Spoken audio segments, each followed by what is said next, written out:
Hey hi hello good evening welcome back to our channel Pushta Bhupal. Late చేయకుండా వీడియోలోకి వెళ్ళిపోదాం. వీడియోలోకి వెళ్ళే ముందు ఏమైనా కొత్తగా మన ఛానల్ని చూస్తున్నా, ఇంకా సబ్స్క్రైబ్ చేసుకోకుండా వీడియోస్ వాచ్ చేస్తున్నా, తప్పకుండా సబ్స్క్రైబ్ చేసుకోండి. స్కిప్ చేయకుండా వీడియో ఎండ్ వరకు చూడండి. ఎండ్ వరకు చూసాక వీడియో నచ్చితే లైక్ చేయండి అండ్ షేర్ చేయండి. సో ఇవాళ వీడియో ఏంటి అంటే హోమ్ మేడ్ సెర్లాక్ ఎలా ప్రిపేర్ చేయాలి ఇవాళ మీతో షేర్ చేసుకోబోతున్నా. హోమ్ మేడ్ సెర్లాక్ అనొచ్చు, ఉగ్గు లేదా మల్టీగ్రెయిన్ సెర్లాక్ అన్నీ కూడా. ఇప్పుడు ప్రెజెంట్ అయితే మా పాప 7 months ఓల్డ్ అనమాట. తనకైతే ఉగ్గు ప్రిపేర్ చేస్తున్నాను. ఇంకెవరికైనా యూజ్ అవుతుందని ఇలా వీడియో తీసుకుంటూ నేనైతే ప్రిపరేషన్ స్టార్ట్ చేశాను అనమాట. ఇంకా ఈ వీడియోలో చూపిస్తున్న మెజర్మెంట్స్ అన్నీ కూడా ఇప్పుడు చూపిస్తున్న కప్తోనే తీసుకున్నాను. సో టీ గ్లాస్ కదా, ఈ టీ గ్లాస్తోనే మెజర్మెంట్స్ అన్నీ కూడా తీసుకున్నాను. ఫస్ట్ అయితే ఒక కప్ రైస్ తీసుకున్నాను అనమాట. అండ్ అదే కప్తో 1/2 cup మినప్పప్పు తీసుకున్నాను. మినప్పప్పు, ఉద్దిపప్పు, సో అదనమాట. నెక్స్ట్ అదే కప్తో 1/2 cup పెసలు కూడా తీసుకున్నాను. సేమ్ గ్లాసే యూస్ చేస్తున్నాను మెజర్మెంట్స్కి అంతా గుర్తుపెట్టుకోండి.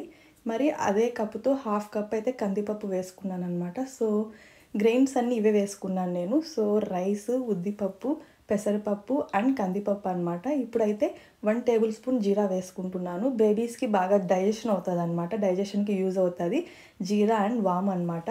1 tablespoon జీరా తీసుకున్నాను, జీలకర్ర. 1/4 tablespoon కాల స్పూనే నేను వామ్ తీసుకున్నాను అనమాట. వాము ఎక్కువ వేస్తే మరి కొంచెం కారంగా అనిపిస్తుంది. సో 1/4 tablespoon తీసుకున్నాను. ఒక 8 to 9 అయితే బాదం తీసుకున్నాను. అండ్ సేమ్ కాజు 8 to 9 తీసుకున్నాను. డ్రై ఫ్రూట్స్ ఇక్కడ నేను only kaju and almond use చేస్తున్నా. ఒకవేళ మీ దగ్గర ఇంకా ఉంటే ఇంకా వేసుకోవచ్చు, ఆప్షనల్. ఒకవేళ వద్దు అనుకుంటే అసలు డ్రై ఫ్రూట్స్ స్కిప్ చేసేయచ్చు అనమాట. ఇవన్నీ కూడా 4 to 5 times నీట్గా కడుక్కోవాలి. సో మీరు కడిగే ముందు వాము, జీలకర్ర పక్కన పెట్టేసుకోండి. అన్నిటితో కలిపి మనం కడిగామనుకోండి వాటర్లో తెలిపి పక్కన వెళ్ళిపోతాయి అనమాట. సో గుర్తుపెట్టుకోండి, 4 to 5 times వాష్ చేయండి. వాష్ చేసే ముందు వాము, జీలకర్ర పక్కన పెట్టేసుకోండి. ఇప్పుడైతే నేను ఎండలో ఆరబెట్టేసుకుంటానని ఇట్లా ప్లేట్లో పెట్టేసుకొని, క్లాత్ మీద కూడా డ్రై చేసుకోవచ్చు. నేను క్లాత్ యూస్ చేయట్లేదు, ప్లేట్ మీద వేస్తున్నాను అనమాట. క్లాత్లో అయితే ఒక 1/2 hour అయిపోతుంది, ప్లేట్లో అయితే ఒక 1 hour పడుతుంది అనమాట, అంతే డిఫరెంట్. సో నేను ప్లేటే యూస్ చేస్తున్నా. ఇవన్నీ మంచిగా ఆరిపోయాక మనం స్టవ్ మీద ఒక కడాయి పెట్టుకొని లో ఫ్లేమ్లో ఒక 2 minutes ఫ్రై చేసుకోవాలి. మరి హై ఫ్లేమ్లో అయితే పెట్టద్దండి. హై ఫ్లేమ్లో పెడితే ఏంటంటే మాడిపోతాయి అనమాట. కొన్ని చిన్న చిన్నవి ఉన్నాయి కదా, వాము, జీలకర్ర ఇలాంటివన్నీ మాడిపోతాయి.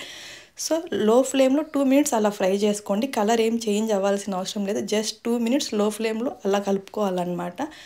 కాజు, బాదం అయితే పీసెస్ చేసుకుని తర్వాత అయితే కడాయిలో వేసేసాను అనమాట. 2 minutes అలా ఫ్రై చేసుకున్నాక స్టవ్ ఆఫ్ చేసేసి ఇవన్నీ కాసేపు చల్లారనేయాలి. అలానే మిక్సీ పట్టకూడదు అనమాట. మంచిగా చల్లారిన తర్వాతే మనం మిక్సీ పట్టాలి. సో ఇలా ప్లేట్లో పెట్టి ఒక 5 minutes ఫ్యాన్ కింద అయితే పెట్టేసాను. ఇవన్నీ చల్లగా అయిపోయాక మిక్సర్లో వేసుకొని ఫైన్ పౌడర్లా గ్రైండ్ చేసుకోవాలన్నమాట. సో ఫైన్ పౌడర్ అవ్వాలి, బరగ్గా అలా పెట్టకూడదు అనమాట. ఫైన్ పౌడర్ అయ్యాక మీకు ఒకవేళ కావాలి అంటే మనం జల్లెడ పెట్టచ్చు, లేదంటే మీకు ఫైన్ పౌడర్ అయిపోయింది అని ఉంటే ఇంకా అలానే ఇంకా ప్లేట్లో వేసుకొని చల్లారి పెట్టుకొని ఒక బాక్స్లో అయితే గాలి పోకుండా 8 కంటైనర్లో వేసుకొని మనకి 10 days అయితే యూజ్ అవుతుంది. ఇది నేను డైలీ 2 times మా పాపకు పెడతాను కాబట్టి ఈ పౌడర్ అంతా నాకు ఒక 10 days వరకు సరిపడి వస్తుంది అనమాట. ఇప్పుడైతే ఎలా ఇదంతా ప్రిపేర్ చేసి బేబీకి ఫీడ్ చేయాలో చూపిస్తాను. నేను 1 tablespoon తీసుకుంటున్నా ఈ పౌడర్ అంతా. ఇందులో ఒక పెద్ద గ్లాస్ వాటరే వేస్తున్నాను. వేసి మంచిగా లమ్స్ ఏం లేకుండా, ఉండలు లేకుండా ఇలా మిక్స్ చేసుకోవాలి. ఇప్పుడు దీన్ని స్టవ్ మీద పెట్టేయాలన్నమాట. లో ఫ్లేమ్లో ఒక 10 to 15 minutes మంచిగా గంజిలాగా అయిపోతుంది. సో ఇక్కడ చూపిస్తున్నాను కదా, ఈ కన్సిస్టెన్సీ వచ్చేంత వరకు అలా అప్పుడప్పుడు కలుపుతూ ఉండాలన్నమాట. ఇది చల్లారాక ఇంకా కొంచెం థిక్ అయిపోతుంది. సో అంత థిక్ అవ్వకముందే మీరు స్టవ్ అనేది ఆఫ్ చేసేయండి. ఇప్పుడైతే మా పాపకి ఇంకా ఫీడ్ చేయడానికి రెడీ అనమాట. చల్లారిన తర్వాత పాపకైతే ఫీడ్ చేసేస్తున్నాను. చాలా సింపుల్గా ఇంట్లోనే healthy home made Cerelac prepare చేసుకోవడం అయితే చూసేశారు. డెఫినెట్గా మీ అందరికీ యూస్ఫుల్ అవుతుంది అనుకుంటున్నాను. అనుకోవడం కాదు, డెఫినెట్గా న్యూ మమ్స్ ఎవరున్నా వాళ్ళకి యూస్ఫుల్ అవుతుంది ఇది. సో గైస్, పేరెంటింగ్ వీడియోస్ కోసం మన ఛానల్ని సబ్స్క్రైబ్ చేసుకోండి. ఎవరైనా ప్రెగ్నెన్సీగా ఉంటే వాళ్ళకు కూడా చాలా యూస్ఫుల్ అయ్యే వీడియోసే మన ఛానల్లో ఆల్రెడీ అప్లోడ్ చేశాను. లైక్ ప్రెగ్నెన్సీ డైట్ కానివ్వండి, టిప్స్ కానివ్వండి, కేర్, ఎవ్రీథింగ్ అన్నీ.